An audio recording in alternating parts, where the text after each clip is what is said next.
কুল্লামা দাখালা আলাইহা জাকারিয়াল মিহরাব। হযরতে জাকারিয়া আলাইহিস সালাতু ওয়াস সালাম দ্বীনের কাজ শেষ করার পরে যখন তিনি মসজিদের মেহরাবের মধ্যে, মসজিদের ভিতরে যে রুম ছিল, কামরা ছিল, এই কামরার মধ্যে হযরতে মরিয়ম বসবাস করে থাকে। এই মরিয়মের রুমের মধ্যে যখন হযরতে জাকারিয়া ঢুকলেন, উনি তো পেরেশান হয়ে গেছে, সারাদিন আজকে খাবার দেই নাই, আর রুমের চাবিও আমার কাছে। মেয়েটা মনে হয় অনাহারে ছটপট করতেছে, ক্ষুধার তাড়নায় কি মারা গেছে কিনা জানি না। পেরেশান হয়ে যখন তিনি রুমের দরজা খুললেন, খোলার পরে হযরতে জাকারিয়া তাকায় দেখে হযরতে মারিয়াম আলাইহাস সালাতু ওয়াস সালামের যে বিছানা, এই বিছানার খাটের নিচে অনেক ধরনের বর্তমান মৌসুমি এবং মৌসুম ছাড়া হাজার রকমের ফল দেখা যায়। হযরতে জাকারিয়া পেরেশান হয়ে গেল, কোথায় থেকে আসলো, কিভাবে আসলো? কারণ রুমের চাবি তো আমার কাছে, এখানে মানুষ আসতে হলে অবশ্যই চাবি খুলতে হবে, তালা খুলতে হবে, এরপর রুমে ঢুকতে হবে, কিন্তু চাবি আমার কাছে। রুমের ভিতরে অনেক ফল দেখা যায়। হযরতে জাকারিয়া আলাইহিস সালাতু ওয়াস সালাম জিজ্ঞাসা করলেন, মরিয়ম কি ব্যাপার, কে এই ফলগুলি দিয়েছে, কোথায় থেকে তুমি নিয়ে আসলা? যেই ফলগুলি দেখা যায় বেশিরভাগ দেখা যায় মৌসুম ছাড়া ফল দেখা যায়। সুবহানাল্লাহ বলেন না? ওয়াজাদা ইনদাহা রিজকা ক্বালা ইয়া মারইয়ামু আন্না লাকি হাদা। হে মরিয়ম, তুমি এই ফলগুলি কোথায় থেকে নিয়ে আসলে? মরিয়ম আলাইহিস সালাম উত্তর দিলেন, ক্বালাত হুয়া মিন ইনদিল্লাহ। এই ফলগুলি আল্লাহ তাআলার পক্ষ থেকে ফেরেশতারা নাজিল করেছে। সূরা মারইয়াম আলাইহিস সালাতু ওয়াস সালামের জীবনী, এটাও আল্লাহ তাআলা পবিত্র কোরআনে কয়েক জায়গায় বর্ণনা করেছেন। সূরা মারইয়াম হযরতে মারইয়াম আলাইহিস সালাতু ওয়াস সালামের আলোচনা শোনার আগে ওনার জন্মের কিছু কথা এটা আমাদের শোনা প্রয়োজন। এরপরে হযরতে মারইয়াম আলাইহিস সালামের জন্ম, এরপরে বিস্তারিত আলোচনা একের পর এক আয়াত সামনে আসবে। আমরা সবাই জানি মারইয়াম আলাইহিস সালাতু ওয়াস সালামের গর্ভে হযরতে ঈসা আলাইহিস সালাম জন্মগ্রহণ করলেন। নামটা একটু সবাই বলতে হবে, নাম কি বলেন? হযরতে ঈসা আলাইহিস সালাতু ওয়াস সালাম। ঈসা আলাইহিস সালামের মার নাম মারইয়াম আলাইহাস সালাতু ওয়াস সালাম। ছাত্র সবাই বলো, ঈসা আলাইহিস সালামের মার নাম কি? সবাই বলো, নাম কি? মারইয়াম আলাইহিস সালাতু ওয়াস সালাম। ঈসা আলাইহিস সালাম দুনিয়াতে, উনি বাবা ছাড়া দুনিয়াতে এসেছেন। আদম আলাইহিস সালাতু ওয়াস সালাম, উনি আল্লাহ তাআলা মা ছাড়া, বাবা ছাড়াই আল্লাহ ওনাকে দুনিয়াতে প্রেরণ করেছেন। আমরা সবাই জানি যে দুনিয়াতে আসার একটা মাধ্যম আছে, মাধ্যম হলো মা বাবা। আচ্ছা বলেন তো দেখি, বাবা ছাড়া, মা বাবা ছাড়া আল্লাহ তাআলা কি দুনিয়াতে পাঠাইতে আল্লাহ তাআলা কি ওই শক্তি নাই? আওয়াজ দিয়ে বলেন। কারণ সব শক্তির মালিক একমাত্র কার? আরো আওয়াজ দিয়ে বলো, কার? আদম আলাইহিস সালামকে আল্লাহ তাআলা মা ছাড়া, বাবা ছাড়া দুনিয়াতে পাঠাইছেন। ঈসা আলাইহিস সালামকে আল্লাহ তাআলা বাবা ছাড়া দুনিয়াতে প্রেরণ করেছেন। সুবহানাল্লাহ বলেন। কিভাবে? আল্লাহ তাআলা বলেন, বিসমিল্লাহির রহমানির রহিম। إذ قالت امرأة عمران رب إني نذرت لك ما في بطني محررا فتقبل مني إنك أنت السميع العليم। قالت امرأة ইমরান, ইমরানের স্ত্রী যখন বলল, ইমরানকে, ইমরান আলাইহিস সালাম হলো তখনকার বাইতুল মুকাদ্দাস, ফিলিস্তিন যে সর্বপ্রথম মুসলমানদের মসজিদ ছিল, কিবলা ছিল, ওই মসজিদের খতিব ছিল হযরতে ইমরান। উনি নবী ছিলেন না, বাকি ওই জমানার সবচাইতে বড় ওলি ছিলেন। সুবহানাল্লাহ বলে। ওই জমানার সবচাইতে বড় ওলি ছিলেন হযরতে ইমরান। বাইতুল মুকাদ্দাসের খতিব ছিলেন। উনি বাইতুল মুকাদ্দাসের খতিব থাকা অবস্থায় এই পরিমাণ গ্রহণযোগ্য ওনার, এক বাক্যে সবাই উনাকে সম্মান করে যে উনি বাইতুল মুকাদ্দাসের খতিব। কিন্তু তখনও উনি বিবাহ শাদী করে নাই। এখন মহল্লার মানুষ, মসজিদের মুসল্লি সহ সবাই সিদ্ধান্ত নিল যে আমাদের খতিব সাহেব, নাম কি বলেন, কথা বলে, নাম কি? হযরতে ইমরান। আমাদের খতিব সাহেবকে বিবাহ শাদী করানোর প্রয়োজন। এখন যেহেতু উনি জমানার শ্রেষ্ঠ ওলি বুজুর্গ, আবার তখনকার মসজিদের সবচাইতে বড় মসজিদের খতিব, ওনাকে তো যেখানে সেখানে বিবাহ করা যাবে না। কি বলেন, করানো যাবে না? দেখে শুনে বিবাহ করাইতে হবে। উনি যেমন পর্যায়ে, এমন একটা পরিবার খুঁজতে হবে, ওই পরিবার খুঁজে ওনার সাথে বিবাহ দিতে হবে।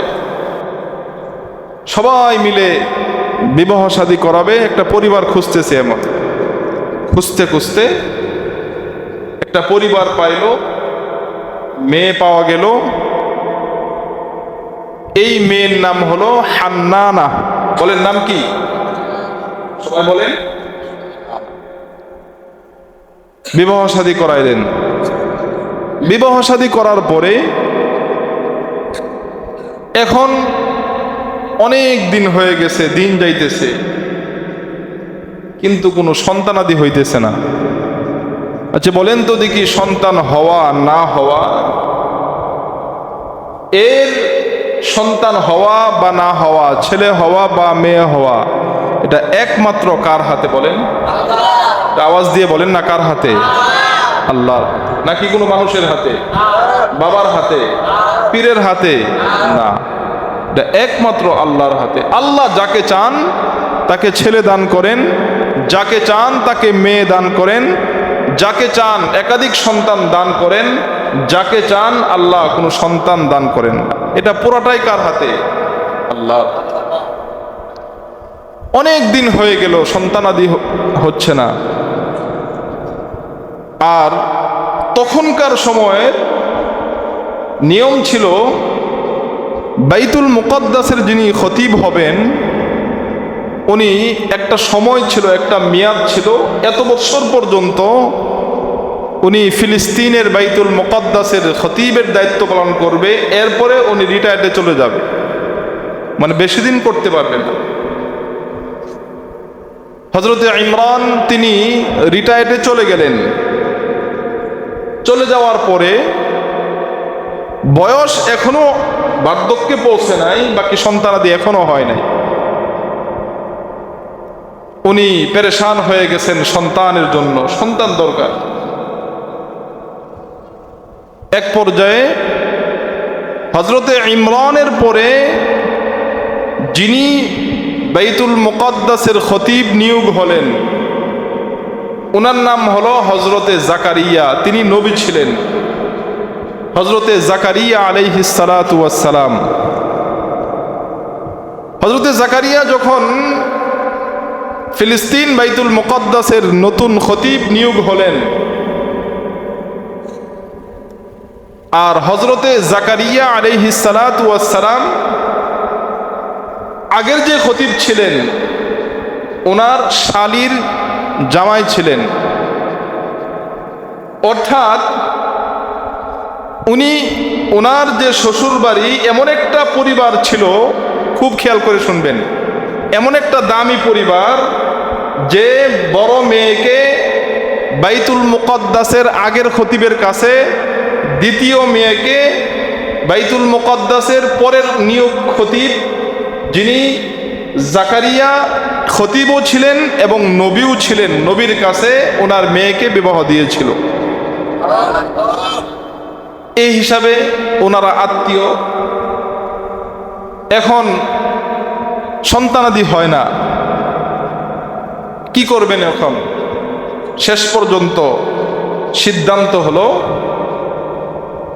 যে যদি সন্তানাদি না হয়, তখনকার নিয়ম, এটা এখনো নিয়ম, যদি কাহারও সন্তানাদি না হয়, যদি সুন্দর করে ওযু করে স্বামী স্ত্রী একসাথে থাকে এবং এই মান্যত করে নিয়ত করে যে আমার আল্লাহ তাআলা যদি সন্তান দান করে, এই সন্তানটাকে আমি আলেম বানাবো, হাফেজ বানাবো, হ্যাঁ, আমি দ্বীনের জন্য ওয়াকফ করে দিব, আল্লাহ তাআলা ওই ঘরে আল্লাহ তাআলা সন্তান দান করেন। চিৎকার করে বলেন না সুবহানাল্লাহ। তখন নিয়ম ছিল যে বাইতুল মুকদ্দাসের মান্যত করা, আমার গর্ভে যদি কোনো সন্তান হয়, আল্লাহ তাআলা যদি আমার উরসে কোনো সন্তান দান করেন, আমি বাইতুল মুকদ্দাসের খাদেম হিসাবে আমি দান করে দিব। উনি বাইতুল মুকদ্দাসের খেদমত করবে। এখন এই মান্যত করার পরে, স্বামী স্ত্রী একসাথে থাকার পরে আল্লাহ তাআলা হযরতে ইমরান আলাইহিস সালাতু ওয়াস সালামের গর্ভে আল্লাহ তাআলা সন্তান দান করলেন। বলেন না সুবহানাল্লাহ। আওয়াজ দিয়ে বলেন, সন্তান দেওয়ার মালিক কে? আল্লাহ। মুহাব্বতে, একটু মুহাব্বতে আওয়াজ দিয়ে বলবেন, কে? আল্লাহ। সন্তান দান করলেন। সন্তান হওয়ার পরে যে আমার গর্ভে যদি ছেলে হয়, তাহলে আমি বাইতুল মুকদ্দাসের খাদেম হিসাবে আমি মান্যত করলাম, দিয়ে দিব। উনি এটা মান্যত ছিল, এটা আমার কথা না, এটাও আল্লাহ কোরআনে বলেন। বলেন না সুবহানাল্লাহ।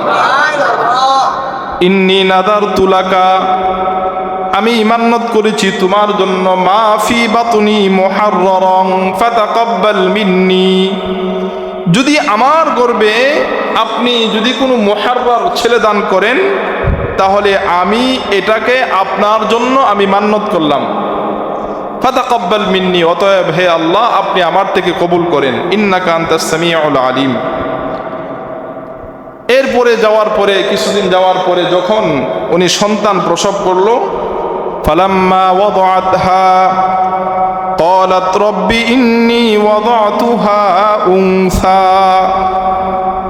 আমাদের সমাজে তো দেখবেন সন্তান আসার পরে 7 মাস 8 মাস যাওয়ার পরেই ছেলে না মেয়ে এটা যাচাই করার জন্য ডাক্তারের কাছে চলে যায়। আর ডাক্তার আগে জিজ্ঞাসা করে মা বাবাকে, আপনার কি দরকার, ছেলে দরকার না মেয়ে দরকার? যদি দেখা যায় ছেলের বেশি আগ্রহ, তাহলে বলো হ ছেলে হবে। যদি মেয়ের আগ্রহ থাকে তাহলে হ মেয়ে হবে। এটা অনুমানে বলে দেয়, বাস্তবে কিন্তু এটা বলতে পারে না, এটা অনুমানে বলে দেয়। কিন্তু ছেলে হবে না মেয়ে হবে পৃথিবীর কেউ জানে না। আওয়াজ দিয়ে বলেন, একমাত্র জানেন কে? ফালাম্মা ওয়াদাআতহা, যখন তিনি প্রসব করলেন, ক্বালাত রব্বি ইন্নী ওয়াদাতুহা উনসা। হযরতে ইমরানের স্ত্রী মান্যত করেছিল হান্নান, আয় আল্লাহ যদি আমার গর্ভে কোনো ছেলে সন্তান হয়, আমি আমার সন্তানকে মসজিদে খাদেম হিসাবে মান্যত করলাম। কিন্তু দেখা যায় এখন তো ছেলে সন্তান হয় নাই, মেয়ে সন্তান হয়েছে। আওয়াজ দিয়ে বলেন তো দেখি, মেয়ে সন্তান দান করলেন কে? মুহাব্বতে আওয়াজ দিয়ে বলতে হবে, কে?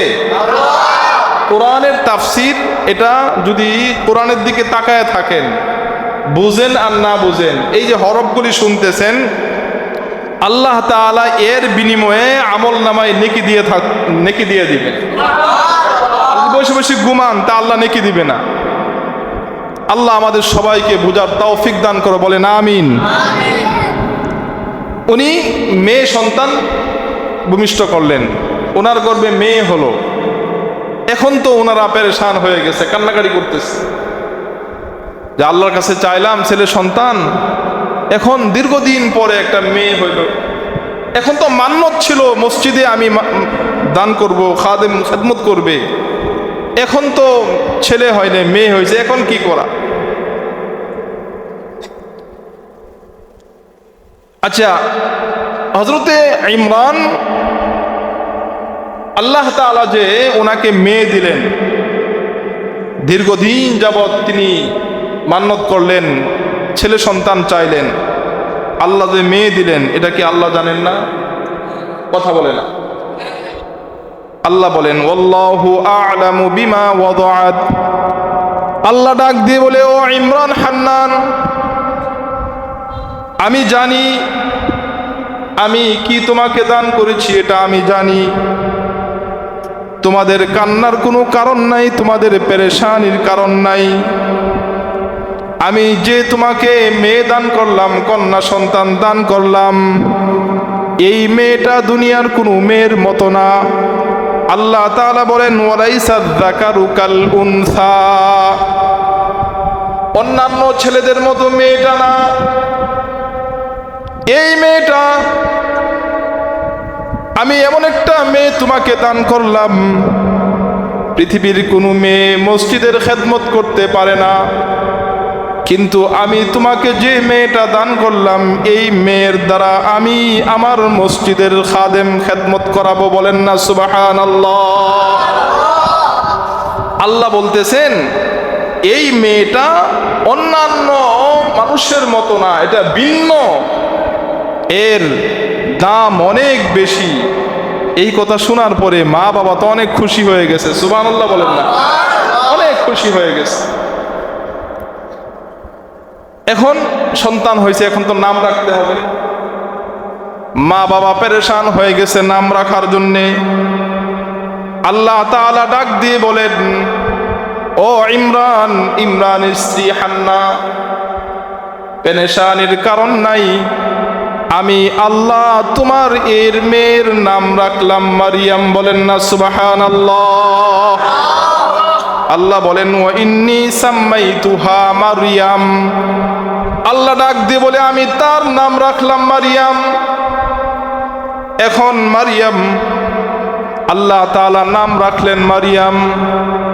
আর মরিয়ম নামটা এমন দামি নাম, তাফসীরের কিতাবের মধ্যে লেখে কিয়ামতের ময়দানে আল্লাহ পাক রব্বুল আলামিন ডাক দিবেন, মরিয়াম কে আছো, তুমি জান্নাতে যাও।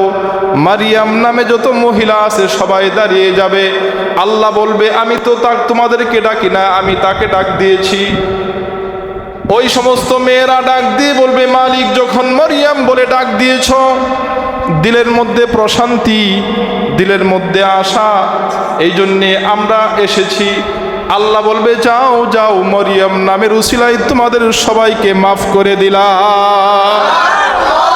মরিয়ম নামের উসিলায় আল্লাহ সবাইকে মাফ করে দিবে, সুবহানাল্লাহ বলেন। নাম রাখলেন মারিয়াম। ওয়াইন্নী সাম্মাইতুহা মারিয়ামা ওয়া ইন্নী উঈদুহা বিকা ওয়া যুররিয়্যাতাহা মিনাশ শাইতানির রাজীম। فتقبلها ربها بقبول حسن وأنبتها نباتا حسنا। মেয়েটা আস্তে আস্তে বড় হলো। যখন বড় হতে লাগলো, মান্যত ছিল মসজিদের খাদেম বানাবে, মসজিদে নিযুক্ত করে দিবে। এখন মেয়েটাকে মসজিদে নিয়ে গেছে। মসজিদের ইমাম সাহেব, মসজিদের মুয়াজ্জিন সাহেব, খাদেম সাহেবকে যখন বলতেছে আমার মেয়েকে মসজিদের খাদেম হিসাবে নিয়োগ দেওয়ার জন্য, সবাই বলতেছে না না না, মেয়েদেরকে মসজিদের নিয়োগ দেওয়া যাবে না।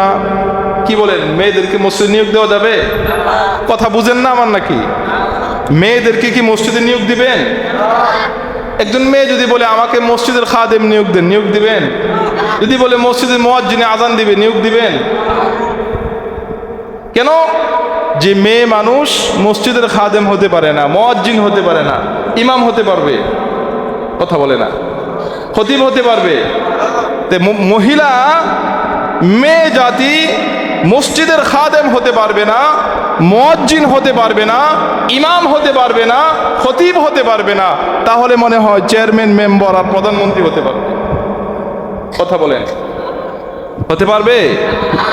মসজিদের মুয়াজ্জিন যেহেতু হতে পারবে না, তাহলে দেশের জনগণের সেবক সেও হতে পারবে না।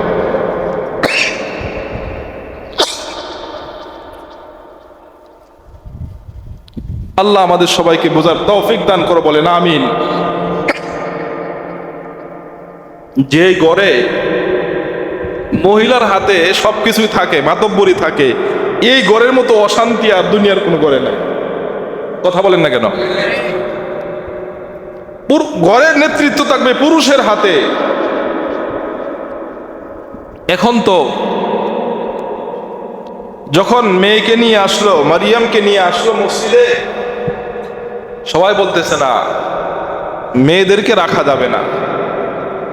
আল্লাহ তাআলা সাথে সাথে একটা আওয়াজ দিলেন, গায়বী আওয়াজ দিলেন, ওহী পাঠাইলেন, বলতেছে না এই মেয়ে দুনিয়ার কোনো মেয়ের মতো না, একে আল্লাহ তাআলার ফায়সালা, সে মসজিদের খেদমত করবে। জুড়ে বলেন না সুবহানাল্লাহ। এ নিয়ে অনেক অনেক আলোচনা হয়েছে। এই তখনকার মুফতি সাহেব যারা ছিল সবার কাছে ফতোয়া নিয়ে গেছে, হুজুর কি করা যায় এখন? সবাই ফতোয়া দিছে না মেয়েদেরকে মসজিদে রাখা যাবে না। শেষ পর্যন্ত যখন আল্লাহ তাআলা আসমান থেকে ওহী পাঠাইলেন যে না, এই মেয়ে মারিয়ামকে মসজিদের খাদেম হিসাবে রাখতে হবে, তখন সবাই বলতেছে হ্যাঁ, যেহেতু ওহী আসছে, এই মেয়েটা দুনিয়ার কোনো মেয়ের মতো না, এই মেয়ের দাম ভিন্ন, এর ফজিলত ভিন্ন। এখন সবাই মেয়েটা মসজিদে থাকবে, এখন এই মেয়ের অভিভাবক কে হবে এই নিয়ে এখন সবাই বলতেছে মেয়েটা যেহেতু ভদ্র, মেয়ের পক্ষে আল্লাহ তাআলা ওহী নাজিল করছেন, এখন এই মেয়ের দেখাশোনা আমি করব। মসজিদে তো অনেক মুসল্লি থাকে, তারা বলতেছে আমি করব, ইমাম সাহেব বলতেছে আমি করব, মুয়াজ্জিন বলতেছে আমি করব, খাদেম সাহেব বলতেছে তার দায়িত্ব আমার। এখন সবাই কারাগারি করতেছে। আল্লাহ বলতেছে জাকারিয়া, এই মেয়ের দায়িত্ব কে হবে এটা আমি আল্লাহ তাআলা নির্ধারণ করে দিয়েছি। বলেন না সুবহানাল্লাহ। এখন আল্লাহ তাআলা বললেন হযরতে জাকারিয়া মসজিদের খতিব, বর্তমান খতিব বাইতুল মুকাদ্দাসের, আল্লাহ বললেন লটারি ব্যবস্থা করো, লটারি দাও। আগেকার, এখন তো কলমদানি আছে, মুরব্বীরা বলতে পারবে, আগেকার কলমদানি ছিল ওই যে বাঁশের ভিতরে যে খোলা জায়গাটা ছিল, এটাতে একটা কলমদানি বানাইতো, এটার মধ্যে কলম বিভিন্ন জিনিস রাখতো। মুরব্বীরা বলতে পারবো এটা,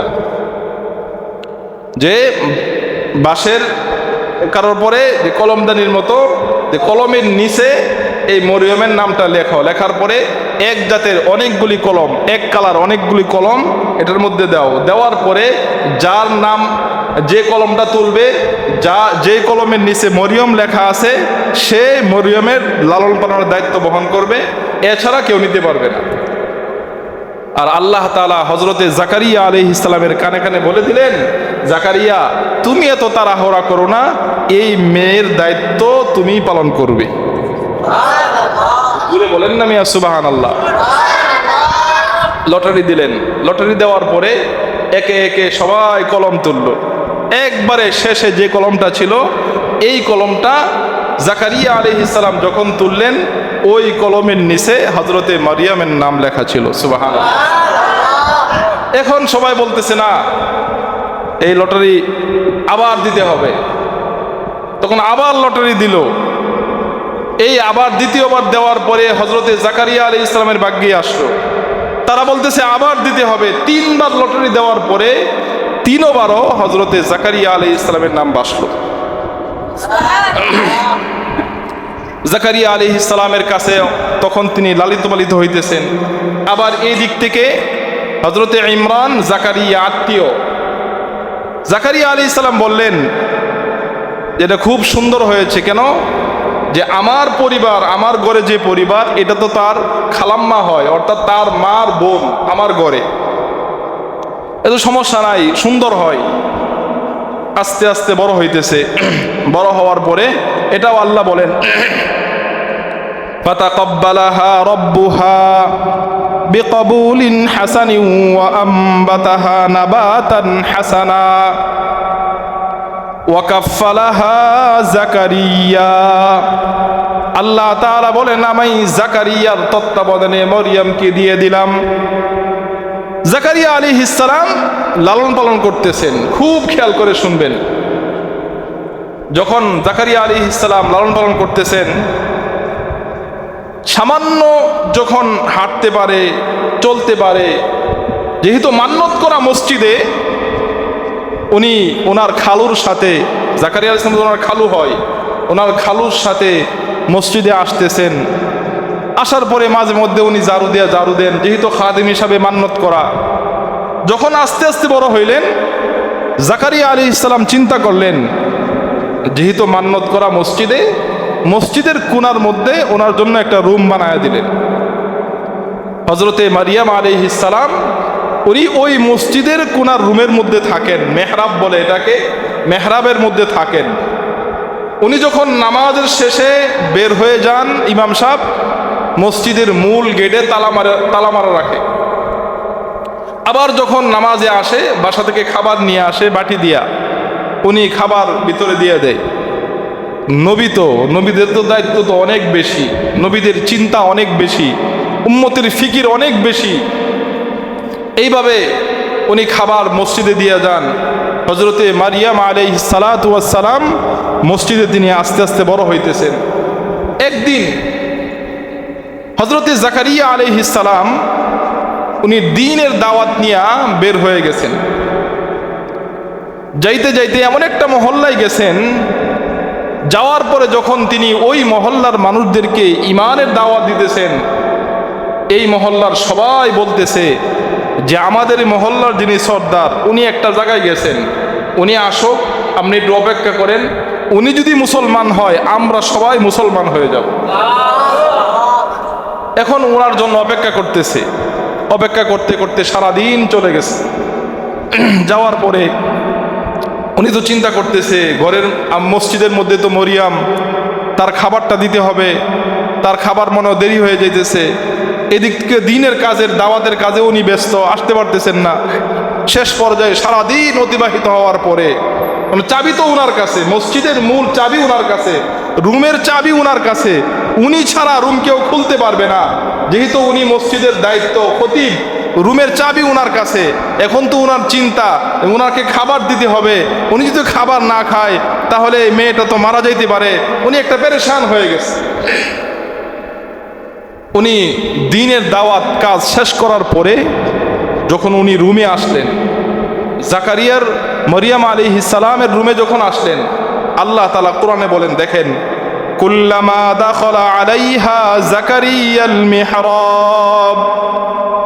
হযরতে জাকারিয়া আলাইহিস সালাতু ওয়াস সালাম দ্বীনের কাজ শেষ করার পরে যখন তিনি মসজিদের মেহরাবের মধ্যে, মসজিদের ভিতরে যে রুম ছিল, কামরা ছিল, এই কামরার মধ্যে হযরতে মরিয়াম বসবাস করে থাকে। এই মরিয়মের রুমের মধ্যে যখন হযরতে জাকারিয়া ঢুকলেন, উনি তো পেরেশান হয়ে গেছে, সারাদিন আজকে খাবার দেই নাই, আর রুমের চাবিও আমার কাছে। মেয়েটা মনে হয় অনাহারে ছটপট করতেছে, ক্ষুধার তাড়নায় কি মারা গেছে কিনা জানি না। পেরেশান হয়ে যখন তিনি রুমের দরজা খুললেন, খোলার পরে হযরতে জাকারিয়া তাকায় দেখে হযরতে মারিয়াম আলাইহাস সালাতু ওয়াস সালামের যে বিছানা, এই বিছানার খাটের নিচে অনেক ধরনের বর্তমান মৌসুমি এবং মৌসুম ছাড়া হাজার রকমের ফল দেখা যায়। হযরতে জাকারিয়া পেরেশান হয়ে গেল, কোথায় থেকে আসলো, কিভাবে আসলো? কারণ রুমের চাবি তো আমার কাছে, এখানে মানুষ আসতে হলে অবশ্যই চাবি খুলতে হবে, তালা খুলতে হবে, এরপর রুমে ঢুকতে হবে, কিন্তু চাবি আমার কাছে। রুমের ভিতরে অনেক ফল দেখা যায়। হযরতে জাকারিয়া আলাইহিস সালাতু ওয়াস সালাম জিজ্ঞাসা করলেন, মরিয়ম কি ব্যাপার, কে এই ফলগুলি দিয়েছে, কোথায় থেকে তুমি নিয়ে আসলা? যেই ফলগুলি দেখা যায় বেশিরভাগ দেখা যায় মৌসুম ছাড়া ফল দেখা যায়। সুবহানাল্লাহ বলেন না? ওয়াজাদা ইনদাহা রিজকা ক্বালা ইয়া মারইয়ামু আন্না লাকি হাদা। হে মরিয়ম, তুমি এই ফলগুলি কোথায় থেকে নিয়ে আসলে? মরিয়ম আলাইহিস সালাম উত্তর দিলেন, ক্বালাত হুয়া মিন ইনদিল্লাহ। এই ফলগুলি আল্লাহ তাআলার পক্ষ থেকে ফেরেশতারা নাজিল করেছে। মরিয়ম আলাইহিস সালামের জন্য আল্লাহ তাআলা জান্নাত থেকে জান্নাতি ফল মরিয়ম আলাইহিস সালামকে আল্লাহ তাআলা মসজিদে দিয়ে দিয়েছেন। সুবহানাল্লাহ বলেন। ইন্নাল্লাহা ইয়ারযুকু মান ইয়াশাউ বিগাইরি হিসাব। আল্লাহ তাআলা বান্দাকে হিসাব ছাড়া রিজিক দান করেন। বলেন না সুবহানাল্লাহ। যখন তিনি দেখে মৌসুম ছাড়া ফল, তখন তিনি বুঝতে পারলেন এটা সাধারণ কোনো মহিলা না। এরপরে যখন তিনি আস্তে আস্তে বড় হইতেছেন, জোহরের নামাজের পরে ওই সময় ইমাম, মুয়াজ্জিন, খাদেম, মুসল্লি সহ সবাই দুপুরে খাবারের পরে একটু শোয়া, এটাকে আরবিতে কাইলুলা বলা হয়। এটা আরাম করা, এটা সুন্নত। কাইলুলা করা সুন্নত। তো এই সুন্নত আদায় করার জন্য সবাই যখন শুয়ে পড়ে, এটাকে আরবিতে কাইলুলা বলা হয়। বলেন আরবিতে কি বলা হয়? কাইলুলা। এইগুলি সুন্নত আবার আমরা খুব ভালো জানি। হ্যাঁ, দাওয়াতের পরে মিষ্টি খাওয়া সুন্নত, এরপরে দুপুরে খাওয়ার পরে ঘুমানো সুন্নত, কুরবানি দেওয়া নেক কাজ, এটি আমরা জানি। কিন্তু ফরজ যে ছুটতাছে এটি আমরা জানি। যে এক বুজুর্গ শুনাইতেছিল, পুলিশে ঘুষ খাইতেছে, দোকানদারের কাছে গেছে ঘুষ নিতে, হ্যাঁ টাকা দাও। দোকানদার বলতেছে যে আমি তো গরিব মানুষ, আপনি যে টাকা আমাকে ধরছেন আমি একসাথে দিতে পারবো না, এটা আমাকে 2 মাস 3 মাস সময় দেন, আমি 3 মাসের কিস্তিতে দিয়ে দিব। ঠিক আছে, পুলিশ বলতেছে ঠিক আছে দিও। এখন দোকানদার প্রথম মাসের কিস্তি বাবদ দিছে, দেওয়ার পর বলছে টাকাটা গণে দাও, কারণ টাকা গণা সুন্নত। ঘুষের টাকা গণা সুন্নত, বুঝেন নাই? মানে টাকা গণে নেওয়া সুন্নত, আমরা এই সুন্নত মানি। কিন্তু ফরজ যে ছুটতেছে এই সুন্নতের খবর নাই। সবাই যখন ঘুমায়, মারিয়াম আলাইহিস সালাম এই সুযোগে মসজিদ ঝাড়ু দিয়ে দেয়। মারিয়াম আলাইহিস সালাম আস্তে আস্তে বড় হইতেছেন। বড় হওয়ার পরে একটা সময় ছিল, দেখবেন গ্রামগঞ্জে যখন কেউ বাড়ি করতো, এই বাড়ি বিশাল একটা বাড়ি করতো, এরপরে আবার একটা বাংলা বাড়ি থাকতো, এরপরে একটা পুকুর থাকতো, এরপরে মাঝখানে একটা ওই যে খেলাধুলার জন্য একটা খালি মাঠ থাকতো, এরপরে থাকতো বাথরুম। মানে বাথরুমটা একবারে বাড়ির অনেক দূরে থাকতো। আর যখন ছেলের পক্ষ মেয়ে দেখতে আসতো, তখন বাড়িঘর সব দেখাইতো আর বলতো ওই যে আমাদের বাথরুম দেখা যায়। অর্থাৎ ওই সময় নিয়ম ছিল, বাথরুম যত দূরে হয় ওই মানুষের মনে হয় যে এই মানুষের দাম বা এই পরিবেশটা সুন্দর, তত বেশি সুন্দর হয়। এই জন্য বাথরুমগুলি দূরে থাকতো। আর এখন তো সব একসাথে, এটা আগে ছিল না, এটা তো অনেক আগের কথা। জাকারিয়া আলাইহিস সালাম যখন রুম বানায় দিলেন, মারিয়াম আলাইহিস সালাম আস্তে আস্তে বড় হইতেছেন। বড় হওয়ার পরে তিনি বালেগ হয়ে গেছেন, মহিলাদের মাসিক হয়, মাসিক হইলেন। হওয়ার পরে মাসিকের পরে গোসল করতে হয়, এই গোসলটা পবিত্রতার গোসল। হযরতে মারিয়াম আলাইহিস সালাম যখন তিনি গোসল করতে গেলেন, ওই যে বাথরুম অনেক দূরে, রুম থেকে অনেক দূরে, তখন যদি উনি জানতেন যে এক রুমের মধ্যে সব কিছু করা, তখন তো এইভাবে করে দিতেন। তো ওই সময় পরিবেশ ছিল না এটা। তিনি গেছেন গোসল করতে, গোসল করা অবস্থায় তিনি যখন মসজিদে গোসল করতে গেলেন, গোসল করার পরে আল্লাহ তাআলা বলেন ওয়াযকুর ফিল কিতাবি মারইয়াম। আল্লাহ বলতেছেন ওয়াযকুর ফিল কিতাবি মারইয়াম। আল্লাহ নবীকে বলতেছে, হে পয়গম্বর, এই মরিয়মের কথা মনে করেন, যেই মরিয়মের এই ইতিহাস। বাইতুল মুকাদ্দাসের প্রথম খতিব ছিল ইমরান, দ্বিতীয় খতিব ছিল হযরতে জাকারিয়া। যখন ইমরানের কোনো সন্তান হয় না, এরপরে অনেক মান্নত করার পরে আল্লাহ তাআলা একটা সন্তান দান করলো, ওই সন্তানের নাম ছিল মরিয়াম। আপনি ওই মরিয়মের কথা স্মরণ করেন, বলেন না সুবহানাল্লাহ। আল্লাহ বলেন ওয়াযকুর ফিল কিতাবি মারিয়াম, আপনি স্মরণ করেন মারিয়াম আলাইহিস সালামের কথা। মারিয়াম আলাইহিস সালাম যখন তিনি গোসল করার জন্য বাথরুমে গেলেন, আল্লাহ ডাক দিয়ে বলে, ও জিবরাইল তুমি যাও, তুমি মরিয়ামের কাছে যাও, গোসলখানার মধ্যে যাও। হযরতে জিবরাইল মানুষের সূরত ধরে, একজন যুবকের আকৃতি ধরে বাথরুমের মধ্যে তিনি গেলেন, গোসলখানার মধ্যে গিয়ে দাঁড়াইলেন। এমনভাবে তিনি দাঁড়াইলেন, মরিয়ম আলাইহিস সালাম থমকে গেলেন, ভয় পেয়ে গেলেন। এমন একটা জায়গায় আছেন, যদি চিৎকার করেন কোনো মানুষ আসবে না।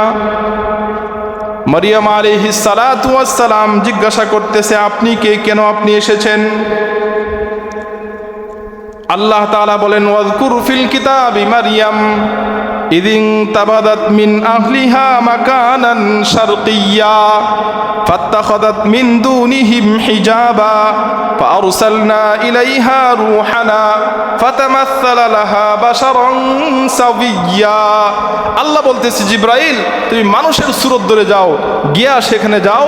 যাওয়ার পরে মরিয়মের হাতের জামার যে হাতল আছে, এই হাতলের ভিতরে অথবা একটা খেজুর নিয়ে যাও, এই খেজুরের দানার ভিতরে তুমি ফুৎকার দাও, আমি আল্লাহ তাআলা মরিয়মের গর্ভে আমি বাবা ছাড়া সন্তান দান করব। সুবহানাল্লাহ। মরিয়ম হযরতে জিবরাইল আলাইহিস সালাম হযরতে মরিয়মকে ফুৎকার দিলেন। দেওয়ার পরে গর্ভে সন্তান চলে আসলো। সন্তান আসার পরে লম্বা ঘটনা, এরপরে তখন তিনি পেরেশান হয়ে গেছেন। আল্লাহ বলেন ফাহামালাতহু ফান্তাবাদাত বিহি মাকানান কাসিয়্যা ফাআজাহাল মাখাদু ইলা জিযইন নাখলা ক্বালাত ইয়া লাইতানি মিততু ক্বাবলা হাযা ওয়া কুনতু নাসিয়াম মানসিয়্যা। উনি পেরেশান হয়ে গেছেন, পেরেশান হয়ে বলতেছে, এখন যদি আমি বাড়িতে যাই, যাওয়ার পরে মানুষ আমাকে কি বলবে যে তোমার তো বিবাহ শাদী হয় নাই, তোমার গর্ভে সন্তান কিভাবে আসলো? আরে এই জীবন রাখার চাইতে মরে যাওয়া ভালো, এখন আমি কি করব? আল্লাহ বলেন তুমি কি বলবা না বলবা এর দায়িত্ব আমি আল্লাহর, বলেন না সুবহানাল্লাহ। তুমি কিছুই কথা বলবা না। যখন তোমার কাছে কেউ আসে তুমি বলবা ক্বালা আয়াতুকা আল্লা তুকাল্লিমান নাসা সালাসা লায়ালিন সাওয়িয়্যা। তুমি কিছুই কথা বলবা না, তুমি বলবা যে আমি রোজা রেখেছি। আর ওই সময় রোজার নিয়ম ছিল রোজা রাখা অবস্থায় কথা বলা যাবে না, যে আমি রোজা রেখেছি আমি কথা বলবো না। শেষ পর্যায়ে হযরতে মারিয়াম আলাইহিস সালাম অনেক দূরে চলে গেলেন, একটা মরা খেজুর গাছ, সেখানে গিয়ে বসলেন। বসার পরে উনি যখন নিজে নিজে চিন্তা করতেছে, ভাই আমার এখন কি অবস্থা হবে, আমি কি বলবো, তখন ওই মরা গাছ উত্তর দিতেছে, হে মরিয়াম তোমার চিন্তা নাই, তোমার জিম্মাদারি তো আল্লাহ তাআলা নেবেন, বলেন না সুবহানাল্লাহ। উনি যে সামনে মাটি বসা, এই মাটি থেকে আওয়াজ আসতেছে। আল্লাহ বলেন ফানাদাহা মিন তাহতিহা আল্লা তাহজানি কদ জাআলা রাব্বুকি তাহতাকি সারিয়্যা। মাটি বলতেছে আপনি কেন চিন্তা করতেছেন, আপনার দায়িত্ব তো আল্লাহর হাতে, বলেন না সুবহানাল্লাহ। মাটি আওয়াজ করতেছে, মরা খেজুর গাছ আওয়াজ করতেছে, আপনার কোনো চিন্তা নাই। শেষ পর্যায়ে হযরতে মারিয়াম আলাইহিস সালামের গর্ভে আল্লাহ তাআলা সন্তান দান করলেন, সন্তান হলেন। সন্তান হওয়ার পরে এখন যখন তিনি সন্তান নিয়ে বাড়িতে গেলেন, সবাই তো পেরেশান হয়ে গেছে, কিরে মরিয়াম তোমার তো বিবাহ শাদী হয় নাই, সন্তান কিভাবে আসলা? মরিয়াম আলাইহিস সালাম বলে যে আমি কথা বলবো না, আমার কুলের সন্তান কথা বলবে, বলেন না সুবহানাল্লাহ।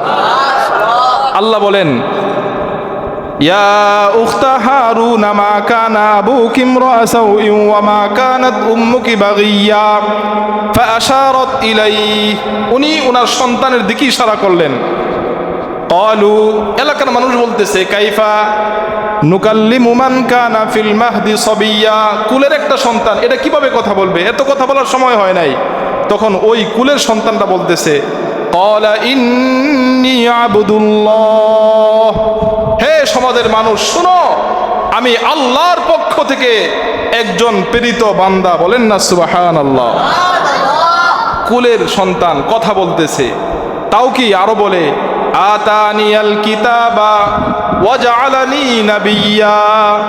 আল্লাহ তাআলা আমাকে একটা কিতাব দিয়েছেন, আল্লাহ তাআলা আমাকে নবী হিসাবে প্রেরণ করেছেন। বলেন না সুবহানাল্লাহ। এখানে অনেক কথা। তিনি কেন বললেন? ওনার নাম তো ঈসা, ঈসা আলাইহিস সালাম ওনার নাম না বলে কেন তিনি বললেন ক্বালা ইন্নী আব্দুল্লাহ? এখানে অনেক কথা। আল্লাহ পাক রব্বুল আলামিন শেষ পর্যায়ে এই ঈসা আলাইহিস সালাম উনি আরো বলেন ওয়াবাররাম বিওয়ালিদাতি ওয়া লাম ইয়াজআলনি জাব্বারান শাকিয়্যা ওয়াসসালামু আলাইয়া ইয়াওমা বুলিদতু ওয়া ইয়াওমা আমুতু ওয়া ইয়াওমা উবআসু হাইয়্যা। তিনি দোয়া করতেছেন যে আমার জন্য সালামতি, আমার জন্য শান্তি, যার জন্মটা সুন্দর হয়, হ্যাঁ, যার যৌবনকালটা সুন্দর হয়, তার মৃত্যুটাও সুন্দর হবে। যে আমার সৌভাগ্য, মৃত্যুটা, জন্মটা অনেক সুন্দর আল্লাহ দিয়েছেন, হ্যাঁ, আমার মৃত্যুটাও সুন্দর হবে। উনি দোয়া করতেছেন এই জন্যে যার জন্ম সুন্দর হয়, যার জন্মের সময় তাওহীদের কালিমা হয়, যার জন্মটা কোরআন হাদিস অনুযায়ী হয়, যার বিবাহ শাদী সুন্নত তরিকা হয়, অবশ্যই তার সন্তান সুন্দর হবে এবং ওই সন্তানের জন্মের মৃত্যুর সময় ঈমানের সাথে তার মৃত্যু হবে। আল্লাহ তাআলা শেষ পর্যন্ত হযরতে মারিয়াম আলাইহিস সালামের গর্ভে সন্তান দান করলেন, ঈসা আলাইহিস সালাম। এরপরে ইনশাআল্লাহ আগামী সপ্তাহে